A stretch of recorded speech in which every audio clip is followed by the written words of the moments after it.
अस्सलाम वालेकुम रहमतुल्लाह दोस्तों, वेलकम टू माय चैनल। अच्छा जी, सुप्रीम कमेटी की आज बहुत इंपॉर्टेंट मीटिंग थी, जैसा कि मैंने कल की वीडियो में आपको बताया था।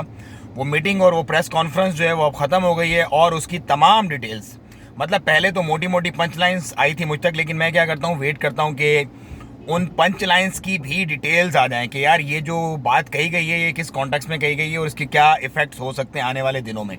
तो वो मुकम्मल डिटेल मुझ तक आ गई है, मैं आप लोगों से शेयर कर रहा हूँ। आप इसे वीडियो को ज़्यादा से ज़्यादा आगे शेयर कीजिएगा और चैनल को सब्सक्राइब कीजिएगा ताकि इसी तरह हम अपडेटेड रहें तमाम ऑन गोइंग सिचुएशन से।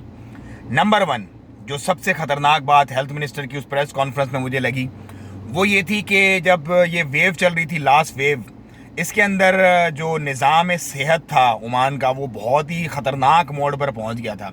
मतलब it was about to collapse, ऐसा at the verge of collapse, ये वर्ड इस्तेमाल किए गए एक न्यूज़ एजेंसी की जानिब पे। तो ये बहुत ही डेंजर बात है, लेकिन अल्लाह पाक के हुक्म से बहुत सारे मामला सही हो गए। अब ऐसा कुछ भी नहीं है, लेकिन एक अलार्मिंग सिचुएशन थी जिस प्रेशर में और जिस मामलात में हुकूमत और मशीनरी जा रही थी उस टाइम, और जो डिसीजंस ले रही थी वो हमें नहीं पता होता, लेकिन अब वो बता रहे हैं कि इस कदर मामलात ख़राब थे। तो अल्लाह पाक का लाख लाख एहसान है कि अब ऐसा कुछ भी नहीं है। नंबर दो, लॉकडाउन की फ़िलहाल कोई ज़रूरत नहीं है क्योंकि केसेस नहीं है अल्हम्दुलिल्लाह इतने ज़्यादा, और डेथ्स वगैरह भी नहीं है। 2 यमनी लोग हैं जो कि आईसीयू यूनिट में सीरियस कंडीशन है उनकी, उसके अलावा मामलात ओके हैं। तीसरा डोज जो है वो हर किसी के लिए नहीं है, पहले भी मैंने बताया था। वो तमाम वो लोग जो कि एक तो एज उनकी ज़्यादा है, नंबर दो जिनको डिजीज़ वगैरह हैं और जिनकी जो आप कह लें कि इम्यूनिटी जो है वो उनकी स्ट्रॉन्ग नहीं है, उन लोगों के लिए थर्ड डोज होगा। Basically it's not a booster, वो थर्ड डोज ही एक होगा जो कि उनको इम्यूनिटी प्रोवाइड करेगा और इस कोरोना के ख़िलाफ़ उनको मज़ीद स्ट्रॉन्ग बनाएगा।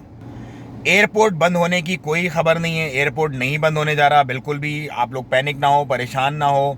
जैसे जो प्लान चल रहे हैं आप लोगों के, उसी हिसाब से आप अपनी प्लान्स वगैरह कैरी फॉरवर्ड रखें, कंटिन्यू रखें। लेकिन एहतियात पर बहुत ज़्यादा इंसिस्ट किया गया है कि एहतियात आपने ज़रूरी करनी है, क्योंकि दूसरे बहुत सारे और ममालिक है जहाँ पे हम अब नई वेव्स की खबरें सुन रहे हैं, स्पेशली चाइना में। तो बस एहतियात रखें। ये नहीं है कि वैक्सीन आपको 2 डोज लग गए तो बस ये इनफ नहीं है, ये भी बताया गया उसके अंदर कि 2 dose of vaccine are not enough. तो आपने ख्याल लाजमी रखना है पूरा, और अपने आप को बचा के रखना है, सैनिटाइज रखना है, रश वाली जगहों से दूर रहना है। बस ये सारे मामलात हैं जो आज की सुप्रीम कमेटी की मीटिंग में कहे गए। अब सुप्रीम कमेटी की मीटिंग्स का दोबारा से सिलसिला शुरू हुआ, तो इसका मतलब है अब ये चलता रहेगा आने वाले दिनों तक, क्योंकि जो नई वेव है उसको क्लोजली मॉनिटर किया जा रहा है तमाम ममालिक की जानिब से कि और उसके मुताबिक कुछ डिसीजंस भी लिए जाएंगे। तो ये थी आज की कुछ अपडेट्स। मज़े दें, इजाज़त, दुआओं में याद रखिएगा। मज़ीद अपडेट्स मैं आपके साथ फिर शेयर करूँगा। अस्सलाम वालेकुम रहमतुल्लाह।